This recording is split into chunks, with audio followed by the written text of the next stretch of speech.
What's good, YouTube? I'm back at it again. Just finished a chest and shoulder workout. As you can see, I'm pretty pumped right now. I just want to get on here to talk about one of the 5 tools when it comes to fat loss.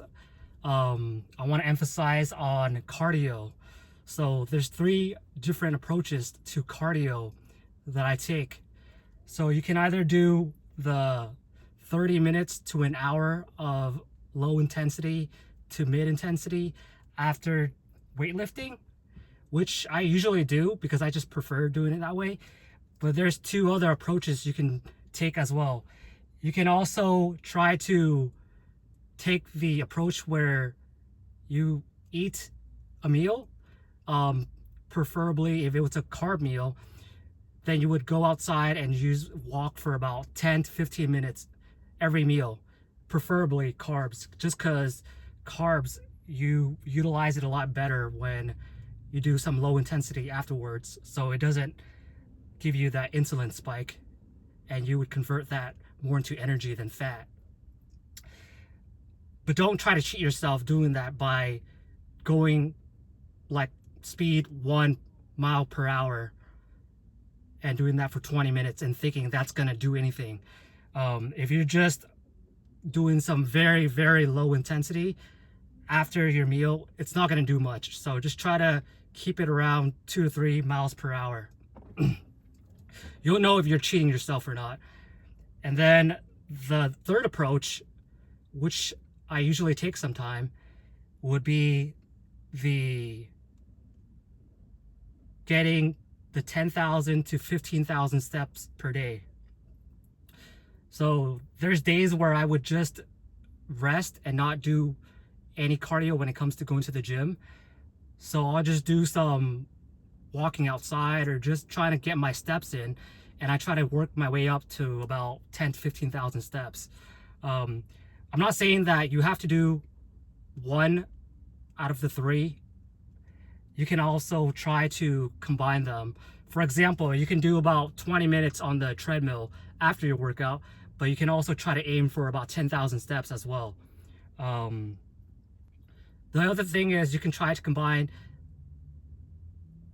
all 3 every single day, but I wouldn't recommend that.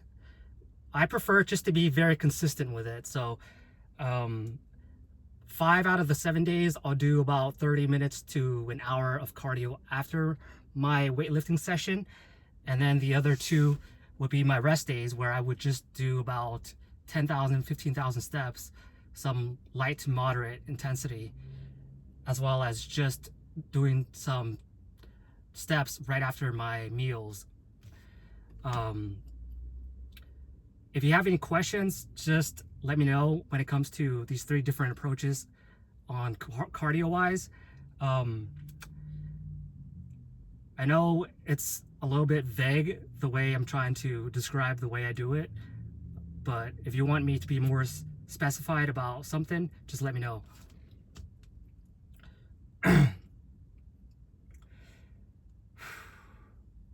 Sorry, I'm just trying to get my breath back after doing some cardio after my weightlifting session.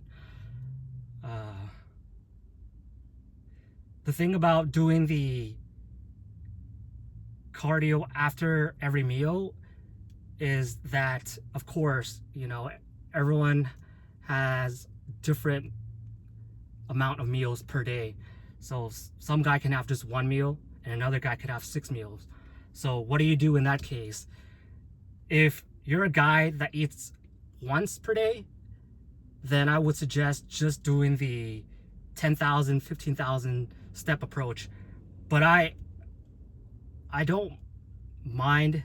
I mean, if you're doing that approach where you eat 1 meal and you're just getting your steps in after that meal, that's perfectly fine as well. As long as you're not cheating yourself and you're still doing like that 30 minutes to an hour or that 10,000, 15,000 steps, you can kind of combine them together. And then for a guy that eats like 6 meals and you got to do like 10 to 15 minutes, great. You're definitely getting your steps in eating 6 meals. But if that's the case, then any meal out of that day that's more carb rich, then I would just suggest doing more cardio or more steps, and then the meals that don't have a lot of carbs, maybe just skip doing the steps for those meals. But that's my take on cardio. I know it doesn't have to be anything too boring when it comes to, you know, trying to do 30 minutes to an hour every single day, and you know, you're just torturing yourself that way. There's different approaches to it, so that's why I'm on here. That's why I want to, you know, explain what I do, and to make it sustainable, fun in a way. I try to listen to a podcast or watch a video, something that I look forward to. So that's also another thing. Try to just find ways where you can be very consistent and keep it sustainable year round. I've been doing this thing for about 6-7 years now. I haven't skipped my cardio in that long. So that's it, guys. Thanks for watching.